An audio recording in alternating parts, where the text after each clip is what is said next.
देखो ये आपका क्या है, पाइथागोरियन ट्रिपलेट्स है। ठीक है, ये भी है चैप्टर, हर जगह आपको काम आएगा।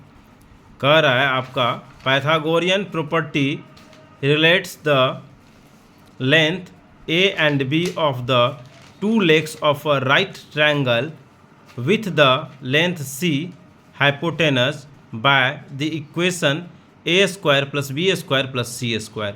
अब देखो इस बात को हम पहले आपको फिगर के थ्रू समझाएंगे। किसके थ्रू समझा देते हैं? ये जो पाइथागोरस ट्रिपलेट होता है ये क्या होता है, ये आपको हम फिगर के थ्रू बिल्कुल अभी समझाते हैं। ठीक है, अब देखो ये हम लोग का फिगर है, ये एक हम राइट एंगल ट्रायंगल बनाए। ठीक है, जिसका ये क्या होगा, बेस होगा, और ये क्या है, हमारा हाइट है। और ये जो आपका राइट एंगल है, ये वाला पोर्शन देख रही है, ठीक है, इसके अपोजिट में जो साइड होता है उसको हाइपोटेनस कहते हैं। क्या कहते हैं उसको? हाइपोटेनस कहते हैं। क्या कहते हैं? हाइपोटेनस। ठीक है, तो ये हम लोग का क्या हो गया, ये हाइपोटेनस हो गया। ठीक, सबसे बड़ा साइड। तो मान लेते हैं इस साइड को, हाइट को ए मान लिए, बेस को बी मान लिए, और हाइपोटेनस को क्या मान लिए, सी मान लिए।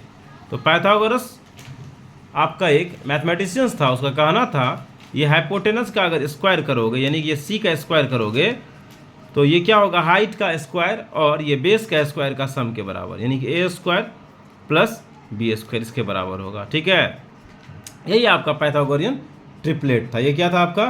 पाइथागोरियन ट्रिपलेट था। ठीक है, ये बात को समझी।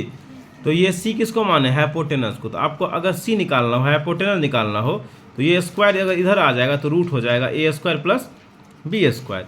फिर मान लो आपको ए ही निकालना होगा तो क्या हो जाएगा आपका, फिर ये है ना ए, तो ये आपका बी स्क्वायर इधर आ जाएगा, तो सी स्क्वायर माइनस बी स्क्वायर।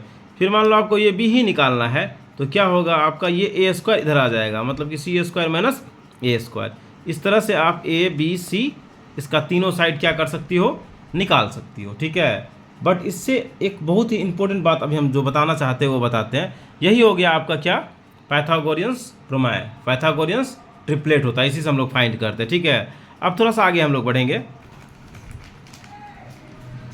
ठीक है, ये देखो ये पाइथागोरियंस ट्रिपलेट का पूरा चार्ट है। 4 3 5 यानी कि 3 4 5 हो गया, 6 8 10 हो गया, 12 5 13 5 12 13 कह सकती है, 8 15 7 है। ये पूरा का पूरा क्या है, ट्रिपलेट है पाइथागोरस का। अब इसमें क्या करेगा आपको, मान लो क्वेश्चन मिलेगा कि ये 2 दे देगा और थर्ड बोलेगा निकालने के लिए। क्या देगा आपको, यहाँ मान लो 2 साइड आपको दे दिया, क्या बोलेगा आपको, थर्ड फाइंड करो। ठीक है, ऐसा दे देगा। जैसे देखो यहाँ 4 3 5 है ना दिया हुआ, क्या दिया है, 4 3 5 दिया है, तो 4 3 5 में कोई एक साइड को हटा देगा यहाँ से, मान लो 3 को हटा दिया, और बोलेगा आप 3 निकालो ये कहाँ से आया है। तो ये देखो फॉर्मूला ऊपर में बताया गया है कि ये m है, ये n है, ये 2mn हो गया। ठीक है, m मतलब ये कैसे आया है, 2 आया है, n क्या आ गया है, 1 आया है, और 2mn कितना हो गया, 4 हो गया। 2mn कितना हो गया, 4 हो गया। तो फिर यहाँ से m square minus n square करके निकाला है, m square plus n square करके निकाल लिया है। तो इसी फॉर्मूला का यूज़ करके आपको फाइंड करना होगा पाइथागोरियन ट्रिपलेट।